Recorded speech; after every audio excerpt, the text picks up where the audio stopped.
ಎಲ್ಲರಿಗೂ ನಮಸ್ಕಾರ ಸ್ನೇಹಿತರೆ. ಜ್ಯೋತಿಷ್ಯ ಶಾಸ್ತ್ರದ ಪ್ರಕಾರ ಕನ್ಯಾ ರಾಶಿರವರಿಗೆ ಡಿಸೆಂಬರ್ ತಿಂಗಳು ಹೇಗಿರಲಿದೆ? ವೈವಾಹಿಕ ಜೀವನ, ಉದ್ಯೋಗ, ಆರೋಗ್ಯ, ವ್ಯಾಪಾರ, ವೃತ್ತಿ, ಶಿಕ್ಷಣ, ಆರ್ಥಿಕ ಸ್ಥಿತಿಯಲ್ಲಿ ಯಾವೆಲ್ಲ ಬದಲಾವಣೆಗಳಿವೆ ಎಂಬುದನ್ನ ತಿಳಿಯೋಣ.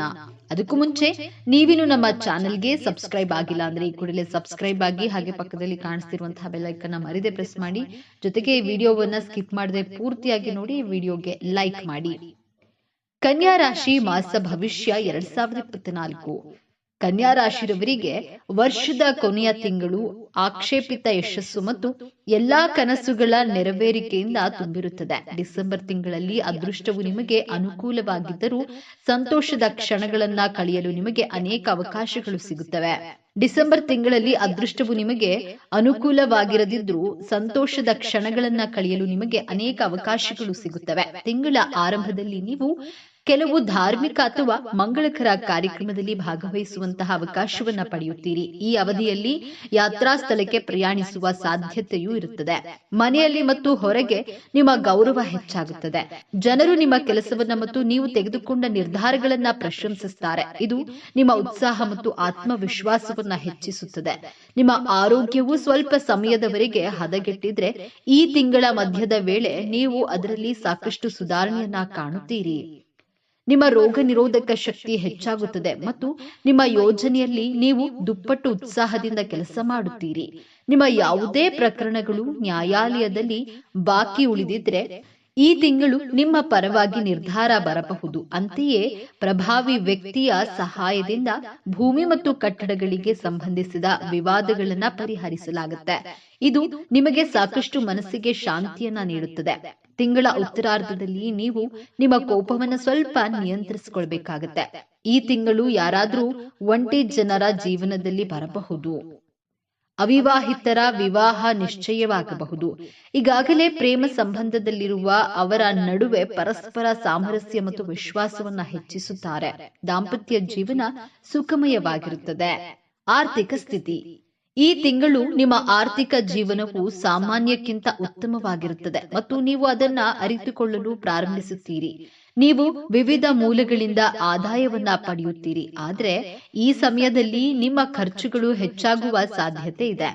ಈ ಸಮಯದಲ್ಲಿ ನಿಮಗೆ ಹಠಾತ್ ಆರ್ಥಿಕ ಲಾಭದ ಬಲವಾದ ಸಾಧ್ಯತೆ ಇರುತ್ತದೆ. ನೀವು ಷೇರು ಮಾರುಕಟ್ಟೆಯಲ್ಲಿ ಹೂಡಿಕೆ ಮಾಡಿದ್ರೆ ಈ ಸಮಯವು ನಿಮಗೆ ಪ್ರಯೋಜನಕಾರಿಯಾಗಲಿದೆ. ಮಕ್ಕಳ ಶಿಕ್ಷಣ ಮತ್ತು ಅವರ ಅಗತ್ಯಗಳನ್ನ ಪೂರೈಸಲು ಹಣವನ್ನ ಹೆಚ್ಚು ಖರ್ಚು ಮಾಡಬಹುದು. ಈ ಸಮಯದಲ್ಲಿ ನೀವು ಹಣವನ್ನ ಎಚ್ಚರಿಕೆಯಿಂದ ಖರ್ಚು ಮಾಡಬೇಕು. ಕುಟುಂಬ ಜೀವನ. ಈ ತಿಂಗಳು ನಿಮ್ಮ ಕುಟುಂಬ ಜೀವನದಲ್ಲಿ ಮಿಶ್ರ ಫಲಿತಾಂಶವನ್ನ ಪಡೆಯುತ್ತೀರಿ. ಉದ್ಯೋಗ ಅಥವಾ ವ್ಯವಹಾರದ ಕಾರಣದಿಂದಾಗಿ ನೀವು ಮನೆಯಿಂದ ದೂರ ಹೋಗಬೇಕಾಗಬಹುದು. ಕುಟುಂಬದ ಸದಸ್ಯರ ನಡುವೆ ಯಾವುದೇ ಬಿರುಕು ಇದ್ದರೆ ದಯವಿಟ್ಟು ವಾದಿಸಬೇಡಿ ಮತ್ತು ಪರಿಸ್ಥಿತಿಯನ್ನ ನಿಭಾಯಿಸಲು ಪ್ರಯತ್ನಿಸಿ. ನಿಮ್ಮ ಹೆತ್ತವರ ಆರೋಗ್ಯದ ಬಗ್ಗೆ ಕಾಳಜಿ ವಹಿಸಿ ಮತ್ತು ಅವರೊಂದಿಗೆ ಸಂವಹನವನ್ನ ಕಾಪಾಡಿಕೊಳ್ಳಿ. ಕುಟುಂಬ ಜೀವನಕ್ಕೆ ಉತ್ತಮವಾಗಿದೆ. ಮನೆಯ ಶಾಂತಿಗಾಗಿ ಧಾರ್ಮಿಕ ಕಾರ್ಯಕ್ರಮ ನಡೆಯಬಹುದು. ಒಡ ಹುಟ್ಟಿದವರಿಗೆ ಈ ಅವಧಿಯು ತುಂಬಾ ಅನುಕೂಲಕರವಾಗಿಲ್ಲ, ಆದರೆ ಅವರ ಆರೋಗ್ಯವು ಕುಸಿಯಬಹುದು ಅಥವಾ ಅವರು ತಮ್ಮ ವೃತ್ತಿ ಜೀವನ ಅಥವಾ ಅಧ್ಯಯನದಲ್ಲಿ ಸಮಸ್ಯೆಗಳನ್ನ ಎದುರಿಸಬೇಕಾಗಬಹುದು. ಈ ಸಮಯದಲ್ಲಿ ಮನೆಯಲ್ಲಿ ಮತ್ತು ನೆರೆಹೊರೆಯವರ ಮೂಲಕ ನೀವು ಒಂದು ರೀತಿಯ ಸಮಸ್ಯೆಯನ್ನ ಎದುರಿಸಬೇಕಾಗಬಹುದು. ಆದ್ದರಿಂದ ಅವರೊಂದಿಗೆ ಸ್ವಲ್ಪ ಜಾಗರೂಕರಾಗಿರಿ. ಶನಿ 6ನೇ ಮನೆಯಲ್ಲಿ ಇರುವುದು ನಿಮಗೆ ಬಹುದೊಡ್ಡ ಗುಣಾತ್ಮಕ ಅಂಶ. ಶತ್ರುಗಳ ಮೇಲೆ ವಿಜಯ ಸಾಧಿಸುವುದು, ಮಾಡುವ ಕೆಲಸ ಕಾರ್ಯಗಳಲ್ಲಿ ಜಯ ಸಿಗುವುದು, ಹಣದ ಹರಿವು ಸಾಗರ ಆಗುವುದು, ಅಡೆತಡೆಗಳನ್ನ ನಿವಾರಿಸಿಕೊಂಡು ಮುನ್ನುಗ್ಗುವುದು ಮುಂತಾದ ಒಳ್ಳೆಯ ಸಂಗತಿಗಳನ್ನ ಶನಿಯ ಅನುಗ್ರಹದಿಂದ ಪಡೆಯುತ್ತೀರಿ. ಆದರೆ ಗುರುಬಲ ಇಲ್ಲ. ಕೆಲಸ ಕಾರ್ಯಗಳಲ್ಲಿ ಅಲ್ಲಲ್ಲಿ ನಿಂತು ಸಾಗುತ್ತದೆ. ಹೊಟ್ಟೆಗೆ ಸಂಬಂಧಪಟ್ಟ ಸಮಸ್ಯೆಗಳಿಂದ ಬಳಲುತ್ತೀರಿ. 7ನೇ ಮನೆಯಲ್ಲಿ ರಾಹು ಹಾಗೂ ನಿಮ್ಮ ರಾಶಿಯಲ್ಲೇ ಕೇತು ಇರುವುದು ಕೊಂಚ ಕಿರಿಕಿರಿಗೆ ಕಾರಣವಾಗುತ್ತೆ. ವಿನಾಕಾರಣ ಕೋಪ, ಹಠ, ಎದುರು ಇರುವವರ ಮನಸ್ಸಿಗೆ ನೋವಾಗುವಂತಹ ಘಟನೆಗಳು ಆಗಿಬಿಡಬಹುದು. ಜಾಗರೂಕತೆಯಿಂದ ಇರಿ. 2ನೇ ಮನೆಯಲ್ಲಿ ಶುಕ್ರ ಸ್ವಂತ ಮನೆಯಲ್ಲಿ ಇದ್ದಾನೆ. ಇದು ನಿಮಗೆ ಸಂಪತ್ತನ್ನ ಕೊಡುತ್ತದೆ. ಮಕ್ಕಳಿಂದ ಮನಸ್ಸಿಗೆ ಹರ್ಷ ಇದೆ. ವಿದೇಶ ಪ್ರಯಾಣ ಮಾಡುವ ಯೋಜನೆ ಇರುವವರಿಗೆ ವೀಸಾ ದೊರೆತು ಅಡೆತಡೆ ನಿವಾರಣೆಯಾಗುತ್ತದೆ. ವಿದೇಶ ವ್ಯಾಪಾರಗಳಲ್ಲಿ ಧನಲಾಭ ಇದೆ. 16ರವರೆಗೂ ಸೂರ್ಯ 3ನೇ ಮನೆಯಲ್ಲಿ ಇದ್ದು ಸರ್ಕಾರಿ ಕೆಲಸ ಕಾರ್ಯಗಳನ್ನ ಸುಲಭ ಮಾಡಿಸುತ್ತಾನೆ. ಶಿಕ್ಷಣ. ಈ ತಿಂಗಳು ವಿದ್ಯಾರ್ಥಿಗಳಿಗೆ ಉತ್ತಮವಾಗಿರುತ್ತದೆ. ಈ ತಿಂಗಳು ವಿದ್ಯಾರ್ಥಿಗಳು ಪರೀಕ್ಷೆಯಲ್ಲಿ ಉತ್ತಮ ಅಂಕಗಳನ್ನ ಪಡೆಯಬಹುದು. ನಿಮ್ಮ ಅಧ್ಯಯನದಲ್ಲಿ ಯಶಸ್ಸಿಗೆ ನಿಮ್ಮ ಸಂಕಲ್ಪ ಬಲವಾಗಿರುತ್ತದೆ. ನಿಮ್ಮ ಅಧ್ಯಯನದಲ್ಲಿ ನಿಮ್ಮ ಕಠಿಣ ಪರಿಶ್ರಮ ಮತ್ತು ಸಮರ್ಪಣೆ ನಿಮ್ಮ ಭವಿಷ್ಯದ ಹಾದಿಯನ್ನ ನಿರ್ಧರಿಸುತ್ತದೆ. ಈ ತಿಂಗಳು ನೀವು ಮಾನಸಿಕವಾಗಿ ಪ್ರಬುದ್ಧರಾಗಿರ್ತೀರಿ.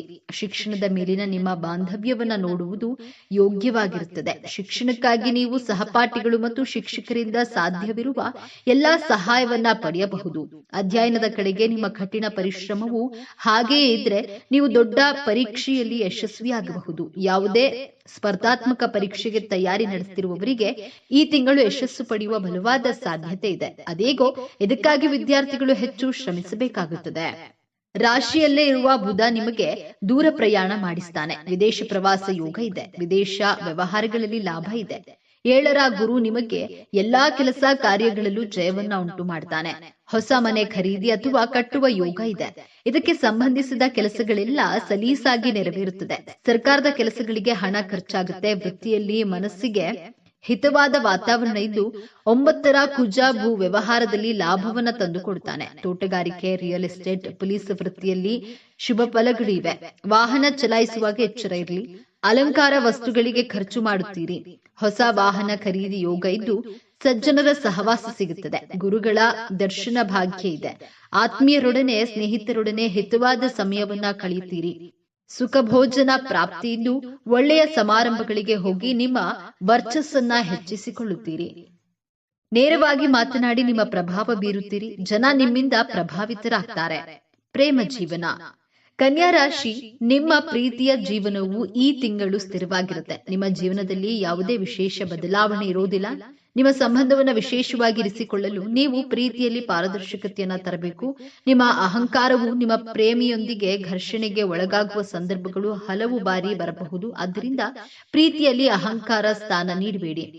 ಒಬ್ಬರನ್ನೊಬ್ಬರು ನಂಬಿ ಮತ್ತು ಈ ನಂಬಿಕೆಯನ್ನ ಮುರಿಯಬೇಡಿ. ಕನ್ಯಾ ರಾಶಿಗೆ ಪರಿಹಾರಗಳು. ಪ್ರತಿದಿನ ಶ್ರೀ ವಿಷ್ಣು ಸಹಸ್ರನಾಮ ಪಠಿಸುವುದು ಅಥವಾ ಕೇಳುವುದರಿಂದ ಆರೋಗ್ಯದಲ್ಲಿ ಸುಧಾರಣೆ ಕಂಡು ಬರುತ್ತದೆ. ಆತ್ಮವಿಶ್ವಾಸ ಹೆಚ್ಚುವುದರೊಂದಿಗೆ ಮಾನಸಿಕ ಒತ್ತಡವು ಕಡಿಮೆಯಾಗುತ್ತೆ. ಬಿಳಿ ಬಟ್ಟೆ ಮತ್ತು ಗೋಧಿಯನ್ನ ದಾನ ನೀಡುವುದರಿಂದ ಖರ್ಚು ವೆಚ್ಚಗಳು ಕಡಿಮೆಯಾಗಲಿದೆ.